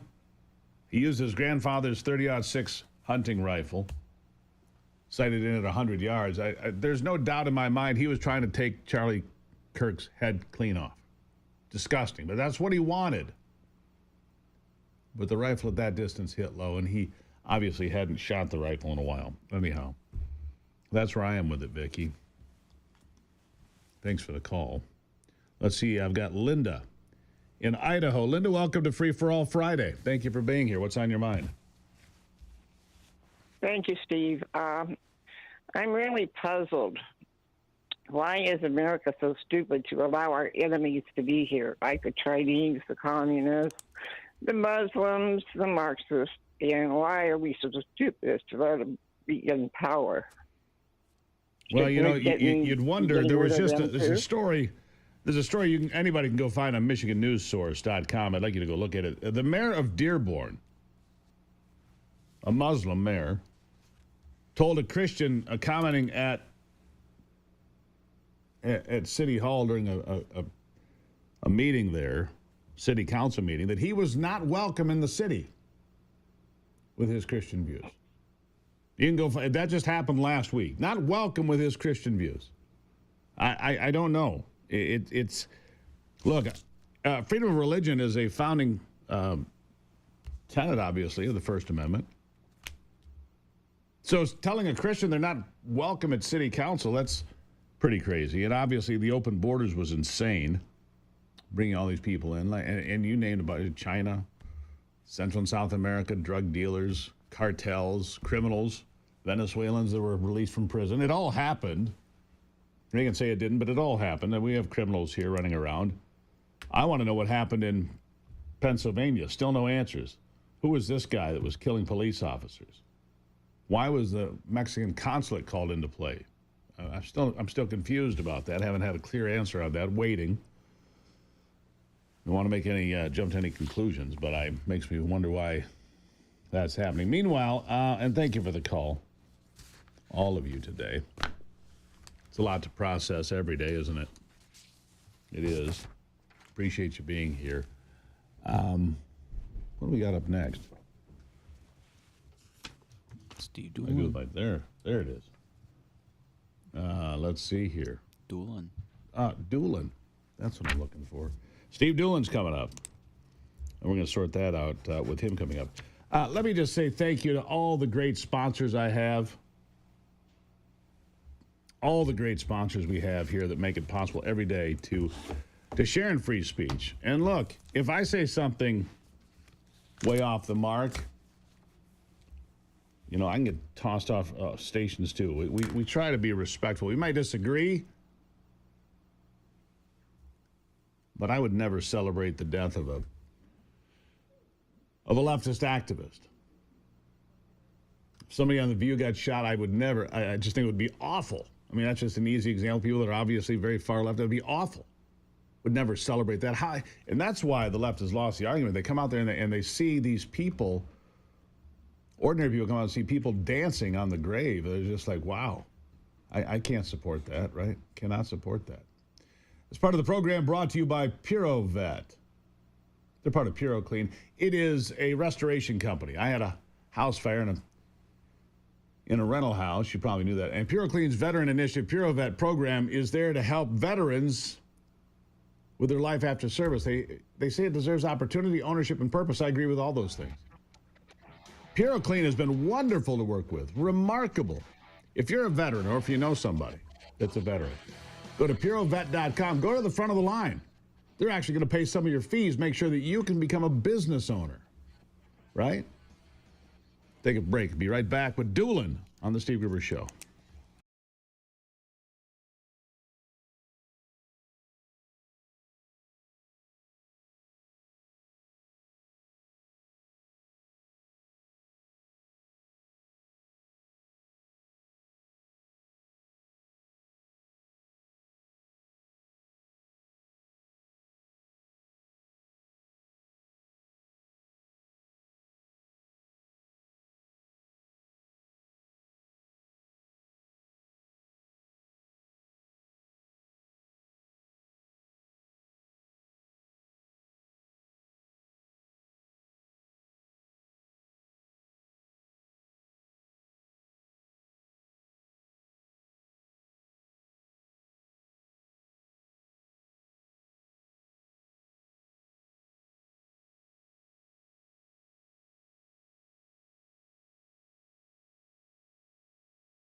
Back to it now.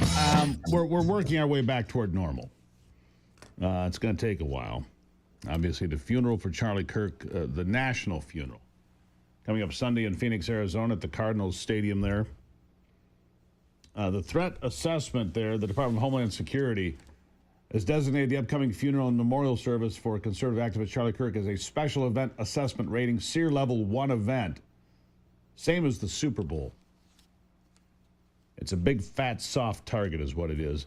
Join me now, Steve Doolin. He's still the best-looking, most talented lawyer ever, but we're still keeping it a little bit more low-key. Doolin, welcome to the program. Thanks, Gruber, and thanks for returning to compliments. That's how I get paid around here. I appreciate that. Let me ask you about something here. See, I'm going to be pretty clear about this. I'm a free speech guy. You know that, 100%. I'm also a guy who has had to sign contracts that have clauses about your behavior and how it reflects on the broadcaster. What are those called? Anyhow, I just said it earlier, and now I've lost the word. My age is catching me, Doolin. Anyhow. Well, it'd be part of your employment contract. Sometimes they're referred to in the old days as morals clauses. Yeah, moral turpitude. Moral turpitude. Sure. That's the term. And I signed contract with NBC News, for example, and there's a whole bunch, and it's really vague. What's moral turpitude? It's whatever they want it to be that day. That's what it is. And so they can fire Jimmy Kimmel. They can fire Megyn Kelly. They can fire Tucker Carlson, which, by the way, I don't remember the left screaming about Tucker or Megyn getting fired or Joe Rogan being targeted or Dave Chappelle. But what I don't want and don't like is the FCC commissioner going on podcasts and basically threatening broadcasters. Stop it. I don't want the government involved with regulating speech, theirs or mine. Your thoughts? Fair enough. Well, I happen to be right there with you on that one. The truth is that the First Amendment is vital. One of the reasons that I spend so much time defending the Second Amendment is because without the Second, we wouldn't have the First. And the most important part of the First Amendment, in my opinion, is the part that says I can say whatever I want. And it's not only a right that's in the Constitution, it's a good idea. It's a good idea to have a society where we can think and debate, and people are free to be to say things that are stupid and hateful. In my opinion, a lot of what I hear is stupid and hateful. Hell, a lot of what I heard as a student in the classroom when I was a student was stupid and hateful. But I had to make those judgments and decisions. And we each have to reach our own decision. And that's the word liberty is all over the founding documents for a reason, because it's not only important for the government, it's important for us. It's part of being a human being to have to make judgments about things that people say. And, that honestly, in a sense, I guess I'm going to miss hating Jimmy Kimmel. No. He'll have some podcasts out there, like people like Chuck Todd, who are or Don Lemon, formerly of CNN, who was on with Piers Morgan and just got slaughtered yesterday, and it was embarrassingly bad for Don Lemon. No, he'll still be around. But here's the thing: you have freedom of speech. You do not have freedom of reach. You don't get to dictate to the broadcaster how far and wide your voice gets to go, right? Correct. I mean, heck, in my profession, we call it avoiding impropriety or the appearance of impropriety. Right. And we can lose our licenses for being improper. And there's some guidance as to what that is. And there are some specific rules, but there's a certain limitation that happens when you enter certain employment arrangements or certain professions. Yeah. So here's my take on it. Jimmy Kimmel had already offended half of the world that would be his potential audience. He was not funny. Neither is Colbert. They're not funny. They're not comedians. They're just hateful caricatures of the left. That's my take on it. So you had already alienated half your audience. So your commercial base was already down. Your revenue was down. They do not have to continue to fund your activism. The networks are not required to fund your activism or give you a platform. You see, the free market, Adam Smith, thank God for him, the free market will dictate what's going to be there. If the free market likes it, they'll buy it, they'll support it. And if they don't, which they didn't, then they'll get rid of it. The problem with Jimmy Kimmel now is because he was fired after the Charlie Kirk comments, he gets to pretend that he's some sort of a free speech martyr, which he's not. He's a victim of his own mouth because free speech has consequences. Exactly right. Similar thing, my understanding of history is a similar thing happened to Lenny Bruce. And if you go through the story of Lenny Bruce, you support his right to use certain words, which is literally what he was being punished for, was saying words that, heck, we treated as punctuation when I was in the infantry. Yeah. And then later his act deteriorated because he devolved into basically just reading his court documents from the stage with no attempt to be funny. So club owners stopped booking him. So there's a decision that was made that this isn't good show business, right? Right. No, I agree with that. So here, I mean, the people that have been canceled, Roseanne Barr, Gina Carano, Megyn Kelly, Dave Chappelle, Joe Rogan, Tucker Carlson, Parler, J.K. Rowling, Mike Lindell. Look, most of those are right-of-center people, obviously. I didn't hear the left complaining about their free speech being curtailed or the big bad, government. And we also know that the Biden administration went in the back door of social media companies and shut stuff down and threatened social media companies. So stop it. Just stop it. Yeah, I could not believe that Barack Obama had the chutzpah to say what he said yesterday after we've got proof that his administration was trying to control online content. Yeah, that didn't try. Did control Fair online enough. content. And a former president was canceled permanently from Twitter before it was bought by a guy who actually believes in free speech. At any rate, Dylan, good conversation. Freedom of speech, not freedom of reach. They don't have to fund your activism. That's a fact, my friend. Thank you for being here. Great to be here as always, Steve. Yeah, Doolin, everybody. Give him a round of applause. He needs it. He needs that. It's a personal thing that needs to build up his mind.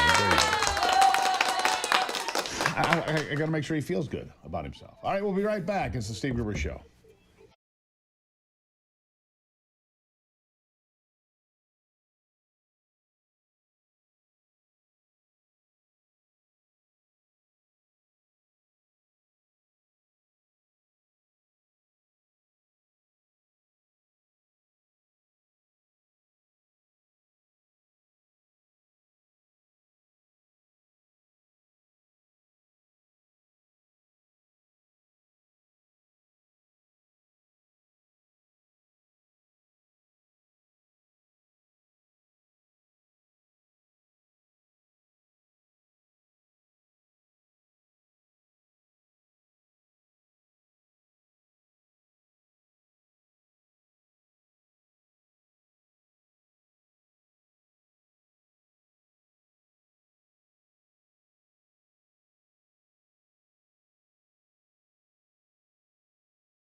I don't know where you live, but where we live here in southern Michigan, the deer are thicker than fleas. Thicker than fleas on an old hound dog they are. I mean, I was commenting to Ivy last night. We drove up over to the country club, golf course, I guess, whatever. And there's deer standing in people's yards. It's just like, man, they're everywhere. Just everywhere. Well, Anthony found one on the way to work today.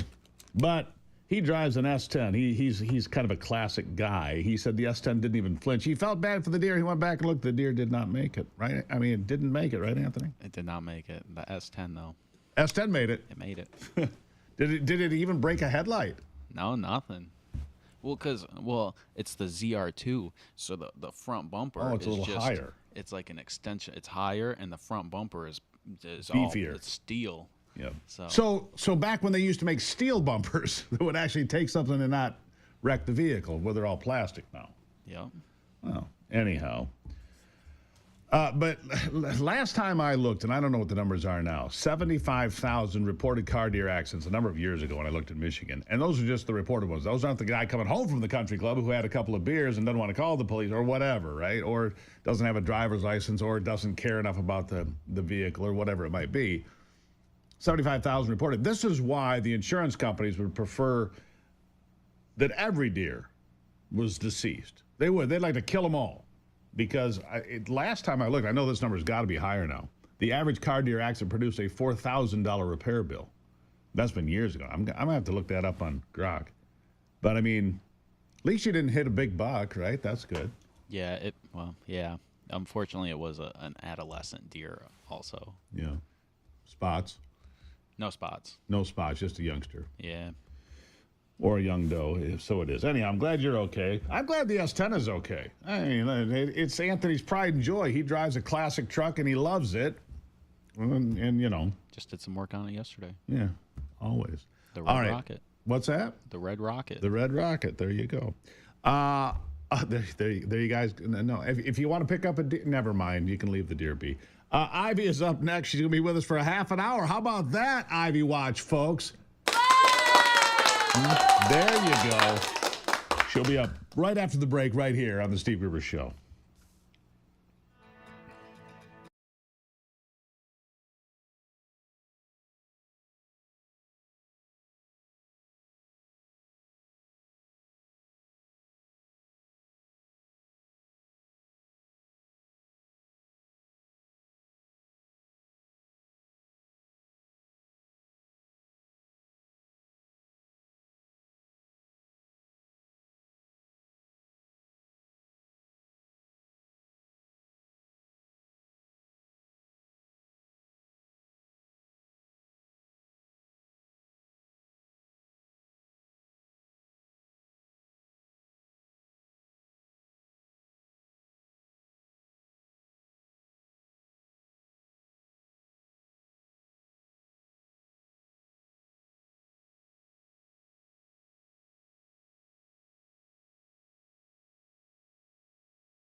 All right.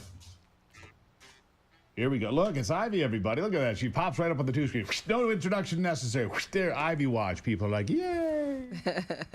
All right, so let's talk about a couple of things here. Well, good morning, Steve. Good morning, Ivy. Glad you're here. You're going to spend a half an hour with me. I appreciate it. I love it. A couple things about what's going on in Phoenix, of course. The funeral will be there on behalf of Real America's Voice on Sunday. We got that call a day or two ago, and we had planned on going anyway, but they called and said, we want you to be part of the coverage. It'll be me and Steve Bannon, and a couple other members of the Real America's Voice team. So it's going to be maybe you'll even see me. Yeah, Ivy will be there as well, so she could be on TV with me as well. Because look, we all met Charlie. We all knew Charlie. Charlie was we counted him among our friends because he's treated everybody that way. But I want to say this about security, because I mentioned this, and you just said it's no longer a soft target. I guess that's true. It has been raised. The event for Charlie Kirk coming Sunday, 11 a.m. local time, will be the service, a special event assessment rating. That's a SEER Level 1 event, same as the Super Bowl. Right. Yeah, I mean, there's going to probably expecting that many people, too. So, I mean, the president's going to be there. The vice president is going to be there. Everyone is acutely aware of the safety needs. So I don't really have a concern about that at all. Generally, you know, this is a good topic to start with, because I wanted to talk about the Irina Zarevska woman who was murdered in Charlotte on the train. Yeah.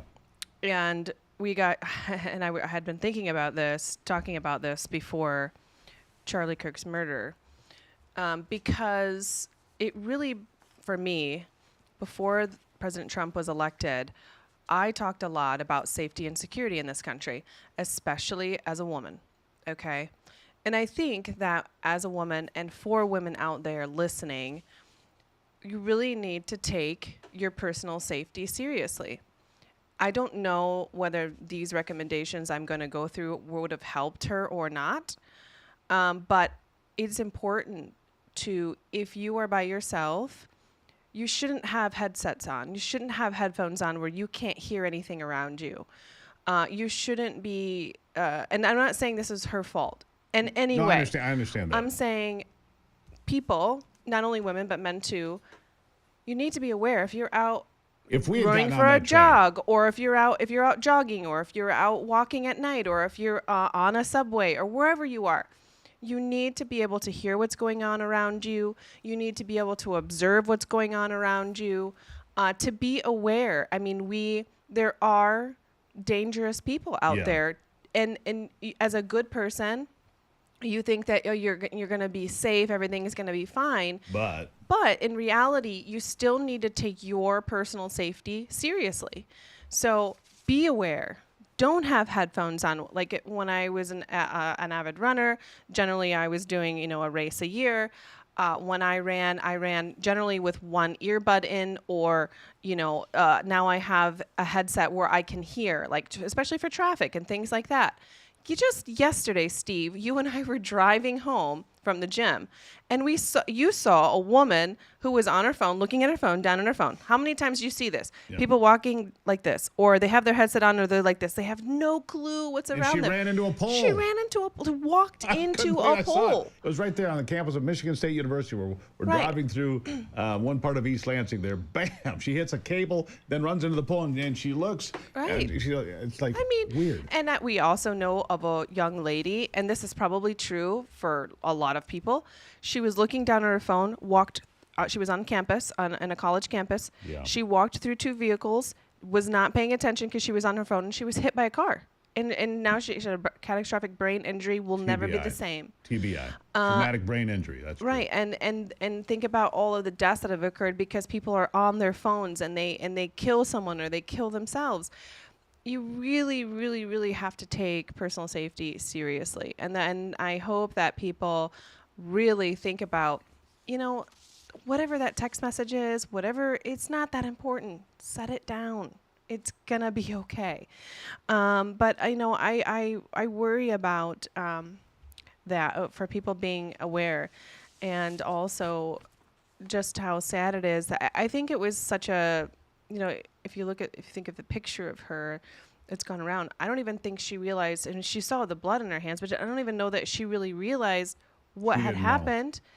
And everyone around her did nothing. It was just, anyhow, it was just awful. It was awful. Yeah. But we actually went down to a local watering hole last night, a place that we visit. It's a local place, and I think the people that we spoke to there that would never talk about politics were really angry and angry about what occurred to Charlie Kirk. And I think that this really awoke a sleeping giant. And I think that people on the right are generally center right, hardworking, trying to raise a family, trying to build a business, trying to, just do their best. And I think a lot of the times they just are doing their everyday thing, and they're the ones that are generally the most tolerant. I don't think that that most people on the right are going to be very tolerant anymore of the behaviors of the folks on the far left. I think that many people are going to start speaking up, and when they see something they don't like, they're going to challenge it, where they may have been a lot more passive in the past. And I think that's a good thing, to open conversations and to say, hey, and quite frankly, if you are on the center left, it's probably time that you take your party back. Start to reject the crazy ideals of the AOCs, of the Ilhan Omars, of these folks who are just have literally taken over the Democratic Party. And it's time for you to stand up against them and say, no, this is not what we stand for, and begin to take it back, or, create something new. I don't know, but I really think that this is definitely a change in our country's future. Ken there on the YouTube feed says tolerance got us here. Just being passive and saying, well, That's know, true. that's weird behavior. It'll be okay. They want it. Look, if you look back 5 or 10 years and think about the weird things we're going on, well, that won't ever become normal. Wow. Well, what is it that you say? What your parents tolerate, your kids will embrace. Your kids will embrace. Yeah. So what parents tolerate, the kids will embrace. I've said that for years. And so if you tolerate nonsense and chaos and violence, I suppose, your kids will embrace. Well, oftentimes. Not only that, but what our kids are being taught in schools, what's being allowed at schools, what I think a lot of the times from our experience, we have a very energetic son, and I think that's kind of actually... Okay, so back to what we heard last night. We were told last night that one of the local schools near where we are has a picture of all the presidents going all the way around the room. One teacher has no Donald Trump. The other one has a mugshot of Donald Trump. That's propaganda. Hold that thought right there, Ivy. But that's propaganda in the public schools, and that's crap. I agree. I shouldn't. I mean, that's not the way it's supposed to be. That is your political opinion being displayed. That's right. Hold it right there. More Ivy. Oh, you lucky people. More Ivy right after the break.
told Anthony's a pusher.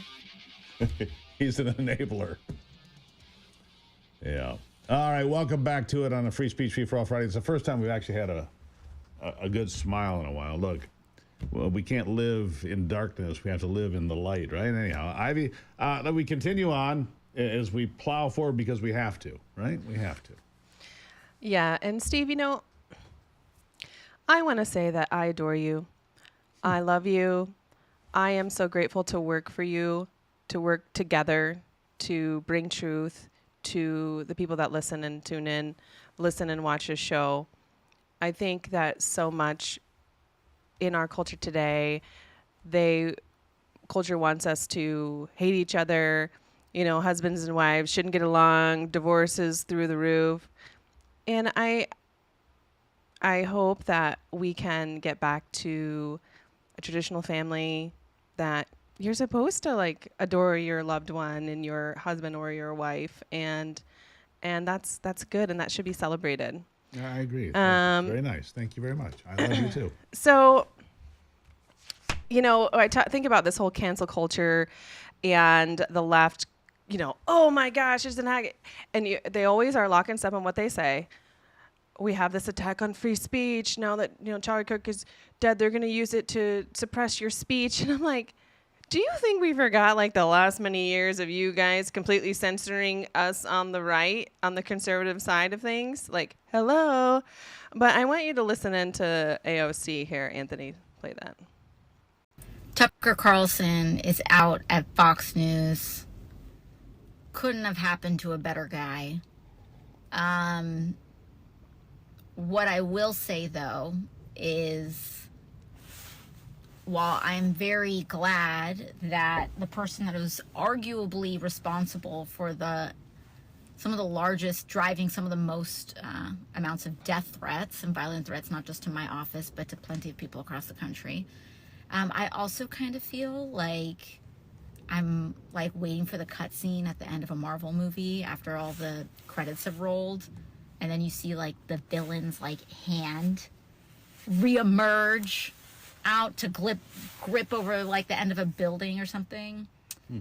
But deplatforming works, and it is important, and there you go. Good things can happen. And there you have it. So it was totally okay for Tucker Carlson to get deplatformed. It's a good thing. But imagine the amount of complaints that Disney had to receive, because that's part of the Disney, enterprise. Jimmy Kimmel was. Right.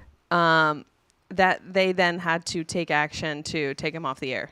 Okay? Mm-hmm. So, but if it's those on the right getting deplatformed, that's no problem. Then it's completely okay. I love the internet finding these things.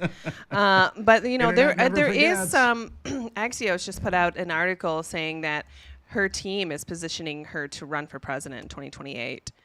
And, and if you listen to that clip, what are the things that I've said? She was the target of violence or violent activity because of the things that Tucker was saying. Does that sound familiar? First of all, I don't believe it. No. I don't. Look. But it is the same talking points. It's These just it was people. pointed towards Tucker, and now it's pointed towards Donald Trump and conservatives and Charlie Kirk. Yeah. These dishonest people. Well, what about the woman in Minnesota? Look, I feel terrible for the woman in Minnesota. She was targeted by somebody who knew her. Right. A maniac, a killer, killed her husband, wounded a senator. This guy never met Charlie Kirk. He didn't know Charlie Kirk. He was weaponized by the back rooms and the chat rooms and every place else that he's been. They are not the same. We are not the same as the left. Correct. And I really, before we lose time or run out of time here, Anthony, I want you to play this second bite of Jasmine Crockett. Go ahead.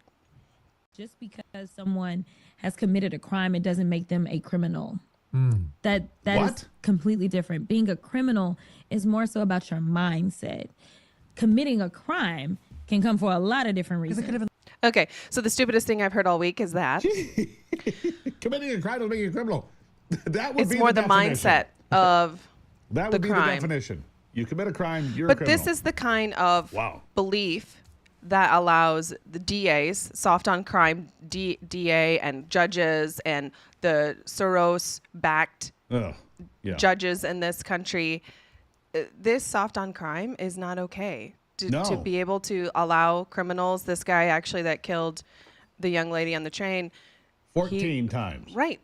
He arrested 14 times. He Many should of them have been for in jail. Violent crimes. Right. Oh, but see, he's and right now, you know where he is?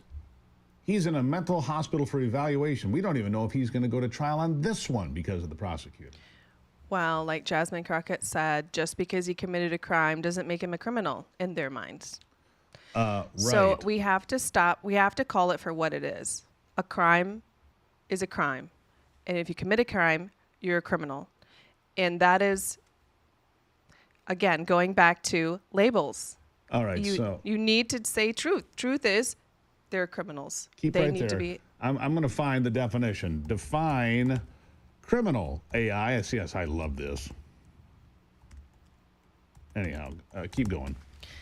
Sorry Well, about I that. did. Short answer. A criminal is a person who has committed a crime, which is an act or omission that violates a law and is punishable by the legal system. That is the definition. Right. Pretty simple, isn't it? It is, and it wow. It's a common sense as well. Yeah. And I'm glad that actually, I think about the shooter of Charlie Kirk.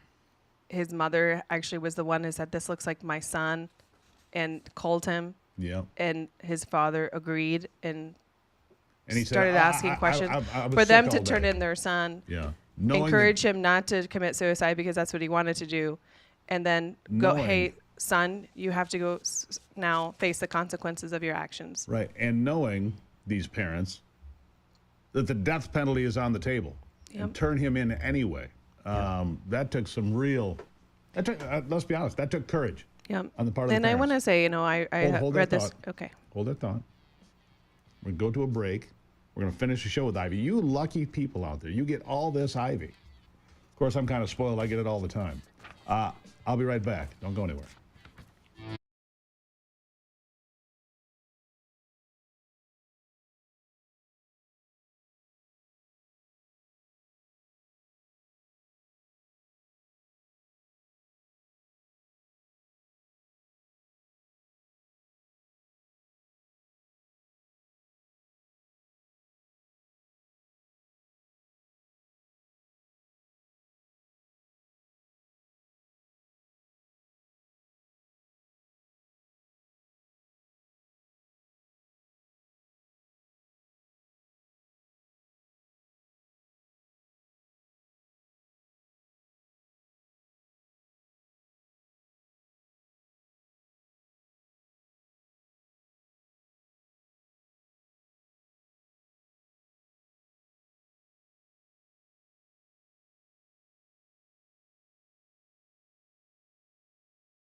All right, welcome back. Ivy's still here. Of course, she's got something she wants to share before we go. Ivy, the floor is yours. Yeah, I was actually just, trying to get back to reading scripture. And 2 Timothy verse 1 says, "For the Spirit of God gave us not the spirit of fear, but of power and of love and of self-discipline." And as we go into this weekend of being with many, celebrating the life of Charlie Kirk and mourning the death of him as well, I'm not going to have any fear, but of thinking of how I can be a better wife, a better mom, a better friend, a better everything. And that's where I'm headed. So the Charlie effect for you is to do better, to work harder, to improve on every aspect, spiritual, parental, spousal, whatever. Spiritual first, and then as a wife and as a mother, and then as a person, everything else. Yeah. It's a good message, Ivy. All right, so obviously Ivy and I will be there for Real America's Voice. The coverage, I believe, will start at like 8 in the morning, Eastern time, maybe a bit earlier. I'm not sure. The network, I mean, it's all so fluid, these things. But Ivy and I will be inside on the main platform. Steve Bannon will be somewhere, I think, in a suite a bit higher, watching over the entire event. And then we'll have Ben Berquam working the crowd there that day, and some other folks from Real America's Voice as well. But I invite you to join us for the celebration of Charlie Kirk's life. Ivy If you can't make it in person, tune into Real America's Voice. Right, join us. Yeah. Difficult time, but encouraging words. The wheat, as it falls and dies, it spreads seeds. That's what Charlie Kirk did. Ivy, thank you for being here. Love you. Love you. And thank you for the kind words earlier. Really appreciate that. It's very nice. Fight the good fight, my friends, and keep the faith. God bless America. And remember, my friends, that only you can save America. We'll talk soon.